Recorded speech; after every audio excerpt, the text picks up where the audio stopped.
Boom, baby. Well, it's a good morning to everyone out there this time because we have podcasted from the earliest of mornings to the latest of nights. And we're back on the grind of flipping it up, which we have tried so many times to get on a schedule. And that's just impossible at this time. But as long as the content keeps flowing and the podcasts keep coming, We don't care. I think that's a pretty good thing to focus on is they're coming out every week.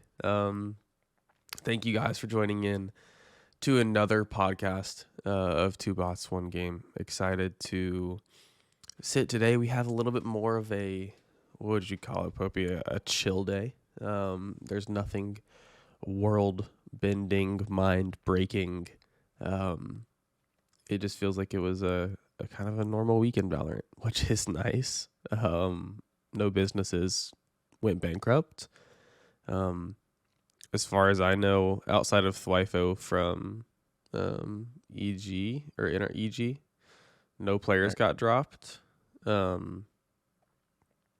was kind of chill. It's kind of a positive week for the Valorant scene and the Valorant people, which is always a good take. What kind of was big to you over the last week and a little bit of days? The way I would put it is the watering hole is less full. There's less to pull from this morning. I mean, Challengers was good. M80 and the Guard played. Two debatably best teams. The Guard came out. I mean, we can get to that. Yep. But that was a good game. It's a good game. But mostly for me this week, I was just trying out Gekko. About you and everybody in comp, it feels like.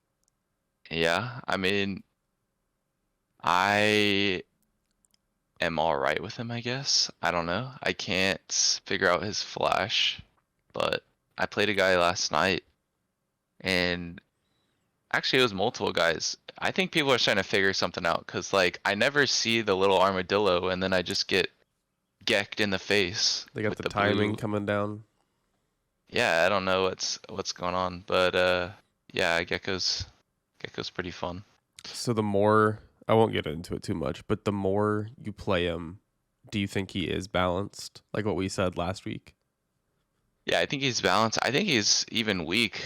I don't know. I haven't seen anyone in my games pop off, so he doesn't feel broken at all. I mean, if I can't figure out what people are doing with this flash, maybe the flash is actually really good, but the flash seemed pretty weak to me. Interesting. It's like kind of slow, but yeah.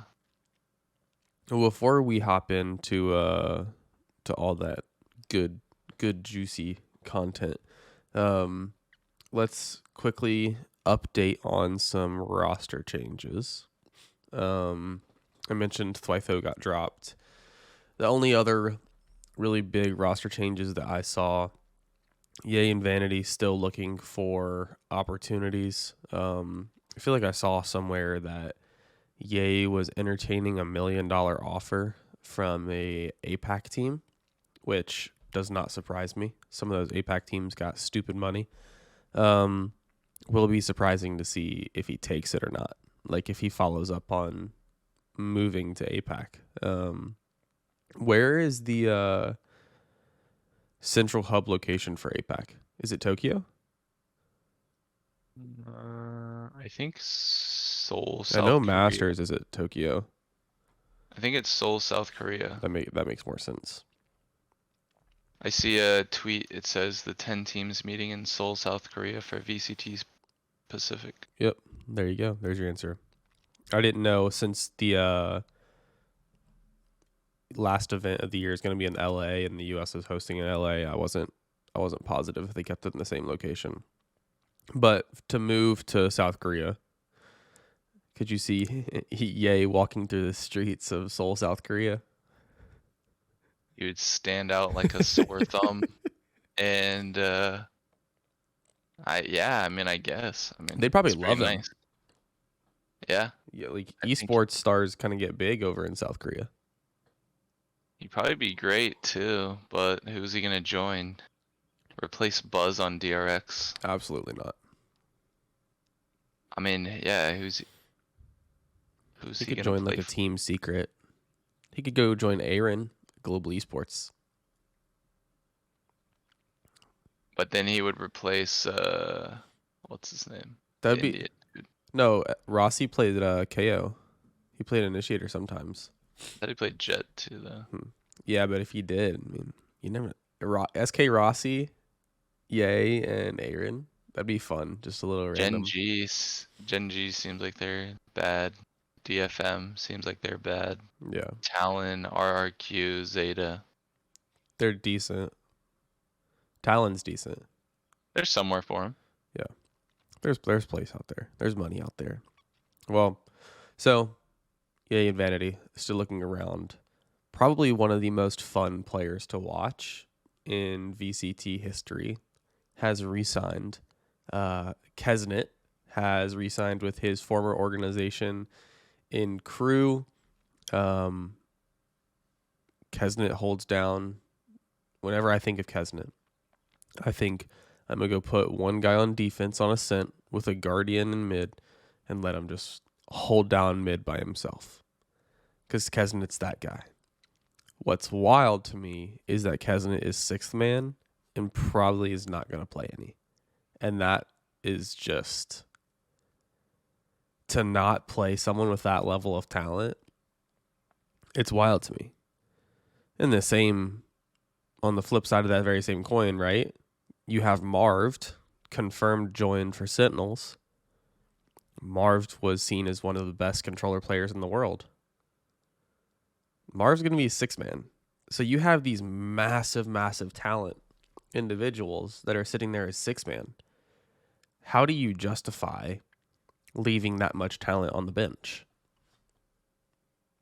Because you have more talent on the field in the server. Do you think that's true though? Is crew more talented No, without Kesnet? no.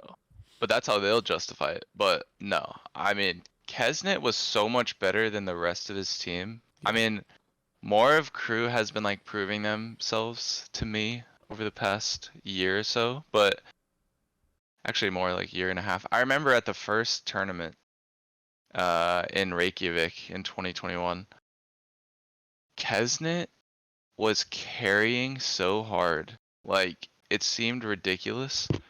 And I can't remember when this was, but I just remember this game where it was on bind and he was playing Raze and he had like 35 kills and he carried them to like overtime and I think I think they beat Fnatic and then they ended up losing. Or maybe Hmm. they lost to Fnatic or something like that. But like there were so many games where he just had like the most ridiculous plays that were just unnatural. He was winning things that he should never win. And yeah, I can't imagine. I couldn't imagine him not playing on Leviathan, Yeah. but him not playing on any team he's on is just weird. I don't get it. Yeah. Which, whenever I ask the question of how can you justify not having these super talented players, I don't think there's a justification for Kesnet unless there's just some like out of the game things that are kind of uncontrollable. Like we never see like the attitude and the work ethic and anything like that. For Marved, Is Marved better than Pancata? That's the question. they're close, but Marved is gonna stream. Marved is gonna create content. Marved is gonna pull in another side of a viewership group, and he's gonna be able to continue doing that as six man. So whenever you're like, how can you justify leaving someone on the bench that's so strong? Well, it's also a business decision, probably, to bring in someone like Marv who's going to be repping the brand. I mean, that's why you bring in Tarek. Sin Sick before he went through his deal. Like, he was streaming as a sixth man. Yeah. So, do I think and do I wish that they could get Marved into the Starting five? Yeah, I think it'd be great. I think Marv Din on Sentinel, Def out, serves as a coach while in the sixth man role. Pancata on Smoke, Saucy IGL. I think that team is nuts. And Marv does flex a little bit off of Smokes. He's not like solely Smokes. Pancata, I think, is the best Smokes player in the world.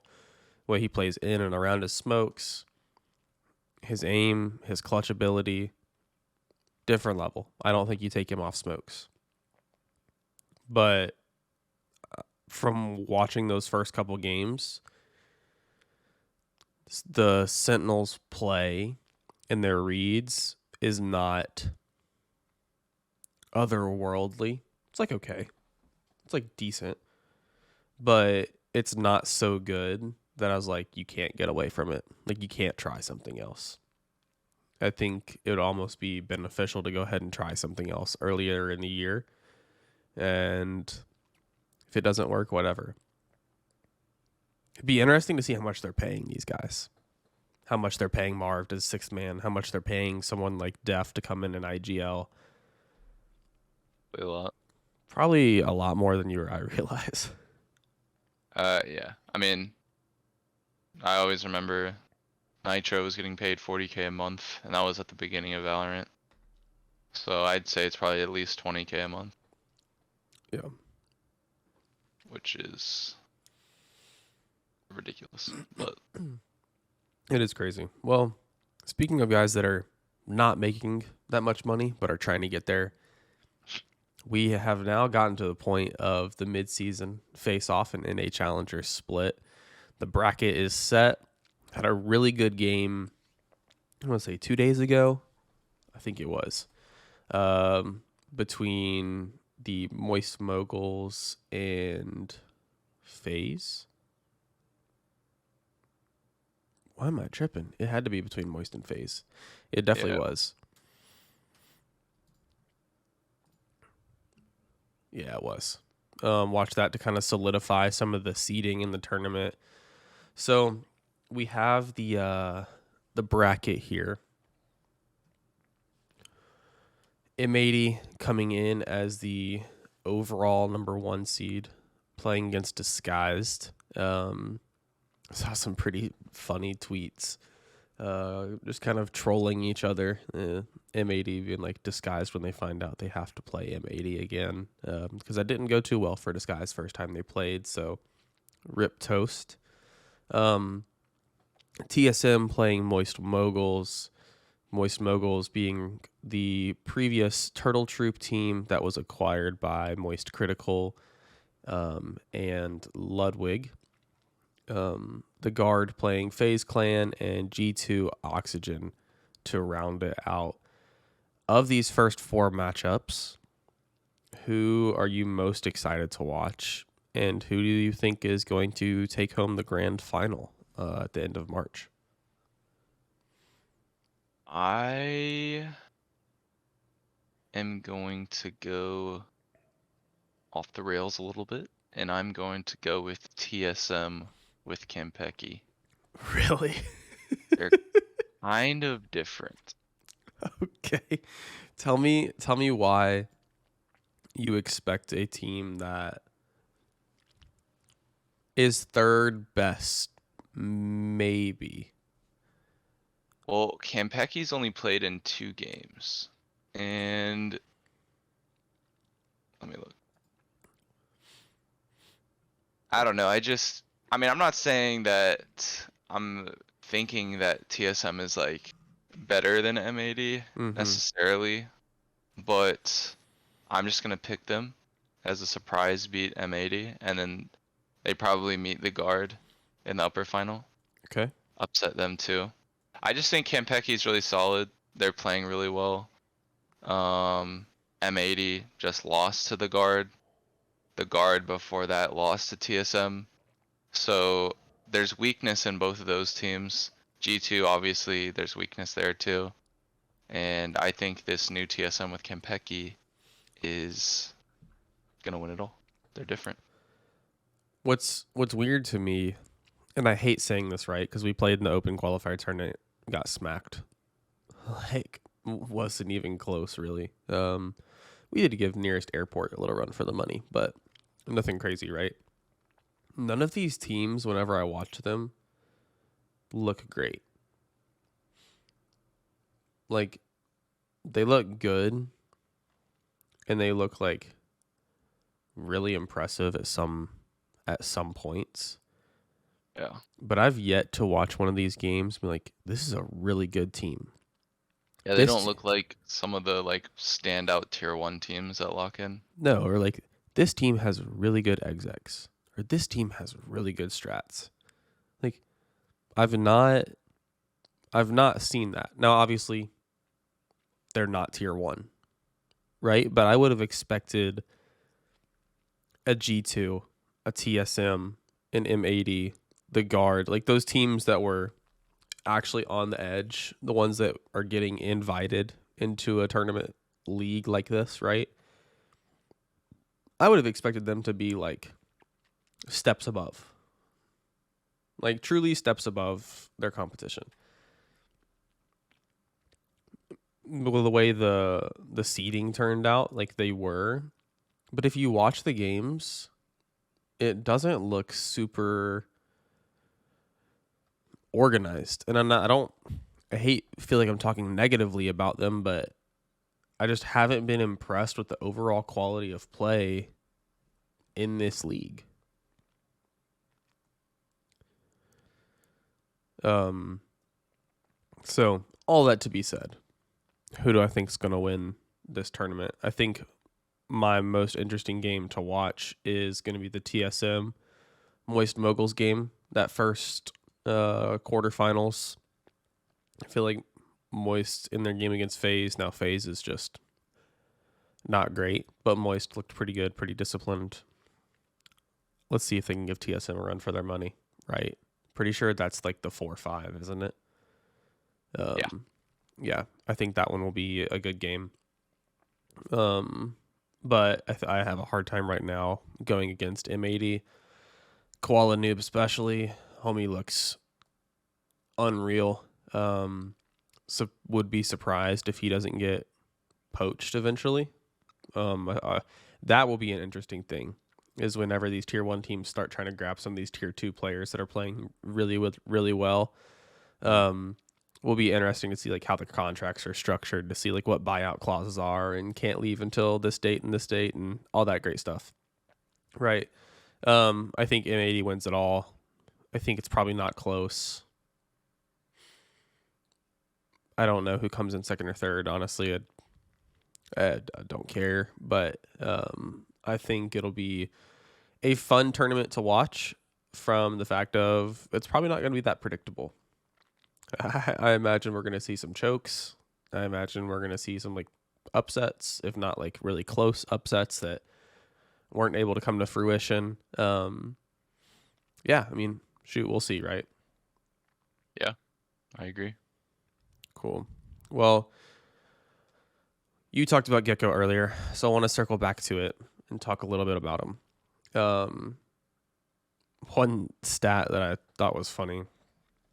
So, who do you think the most played agent is in plat lobbies in Valorant? Jet. Okay. Who do you think the most played agent in diamond lobbies is? Jet. Yeah. Immortal Jet. and Radiant. Killjoy. Yeah, you wish. No, also Jet. So whenever we're talking about nerfing or buffing agents, right? Maybe look at just overall usage and be like, maybe we should, switch it up a little bit. Because Jet and Reyna are like by far the most. Reyna, especially at lower ranks, almost passes Jet because Smurf. So, but what I thought was interesting, and I love all these like really freaking weird ads on these web pages.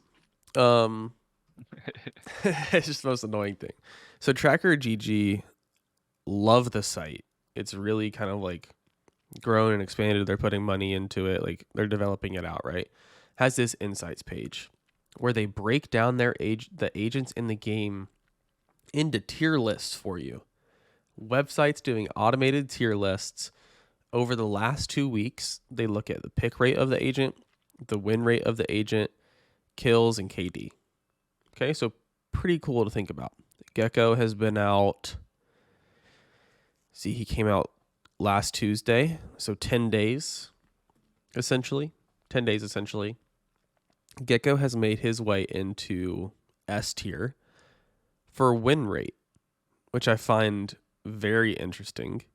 Gekko has a 50% win rate. He's one of the 6 agents in the game that has an above 50% win rate across all like levels of play in competitive, right? So Iron to Radiant, Gekko is one of the 6 that has an over 50% win rate, but he's not contributing in like the kills department or in the KD really, which that doesn't surprise me that Gekko's not creating for himself, right?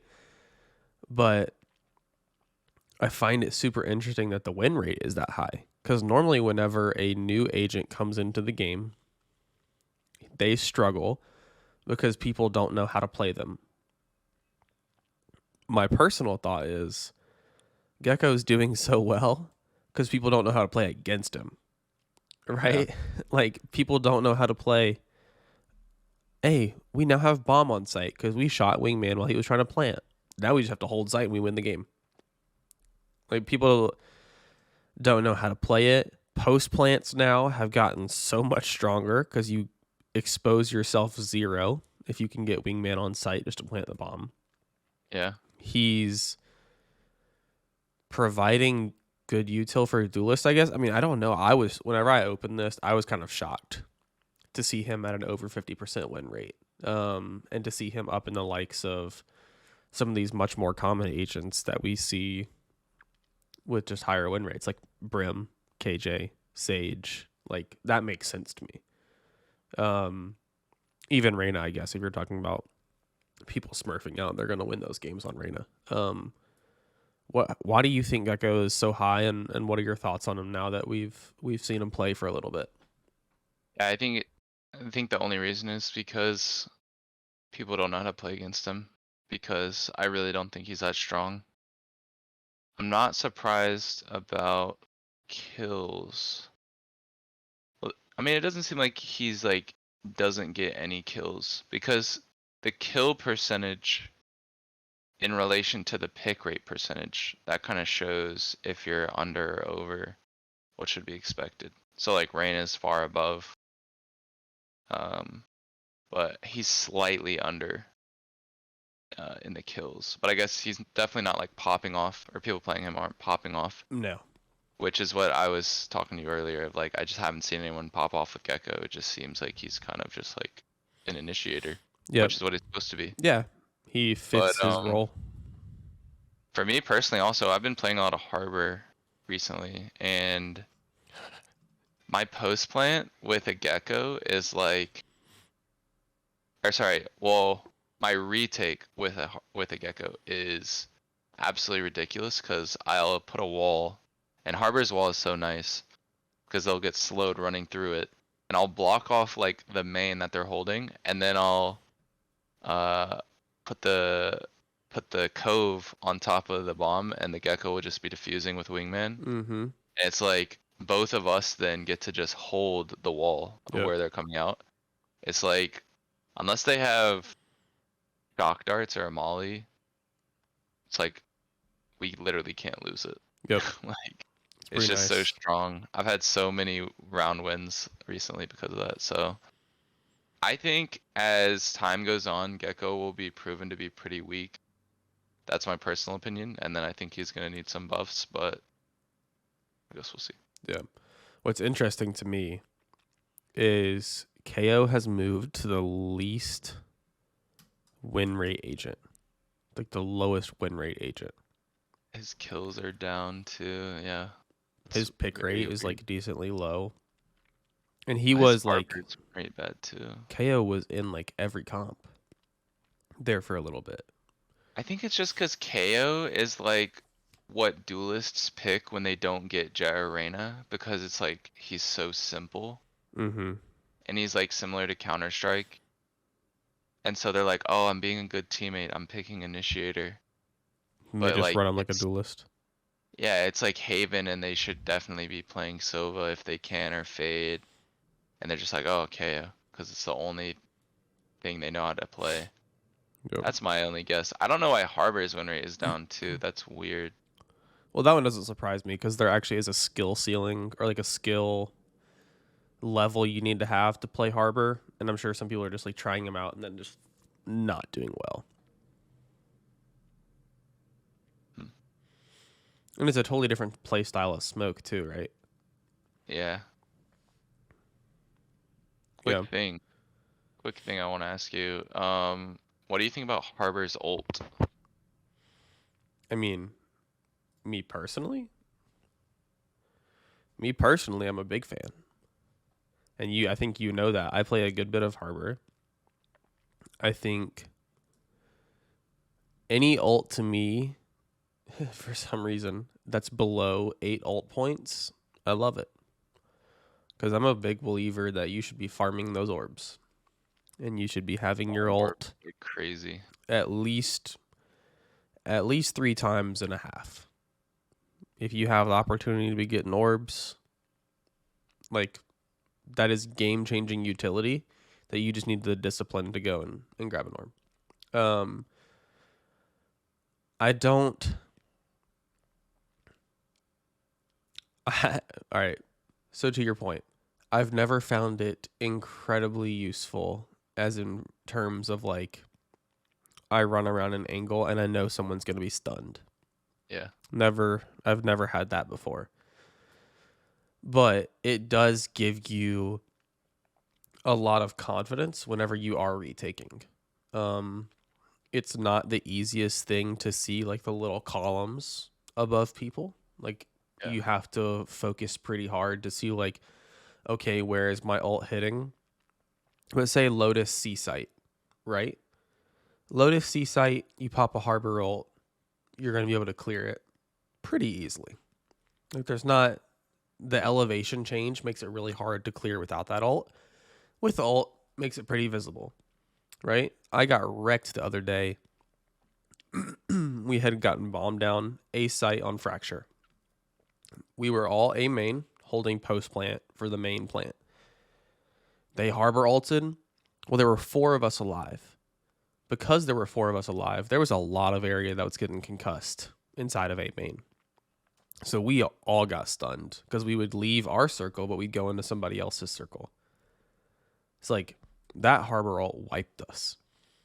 I think for 7 ult points, it's pretty good ult. I think it's probably not utilized in the way that it could be. I think you could straight up just stop pushes with it and not have to only use it for like retakes and site takes. Like I think you could just use it to control space and that not be a bad thing. But I like the ult.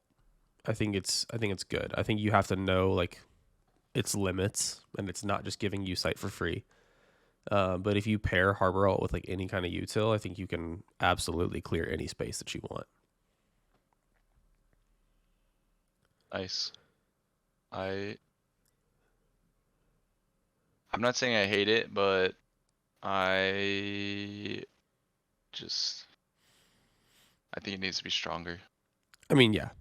You know what we should do is we should make a tier list of ultimates in the game and rate the ultimates based on strength, and we can break down the categories and like how many ult points they have. I think that'd be interesting. I've not personally seen that. And it'd be interesting to go through the thought process of like which ults are actually adding value. Yeah, it's a good idea. It'd be fun. I'll try and do that next time. Try and remember that for next time. And you think the Harper ult is weak? Well, I just like, I pop it, and then like my my brain immediately tells me, like, because it's like an initiative Like a type breach ult ult. or a fade ult? Yeah, it's in my brain is telling me that it's like a breach ult or a fade ult, and so I start running in, and I'm seeing like the yellow circles, and I'm like, oh, they're right there.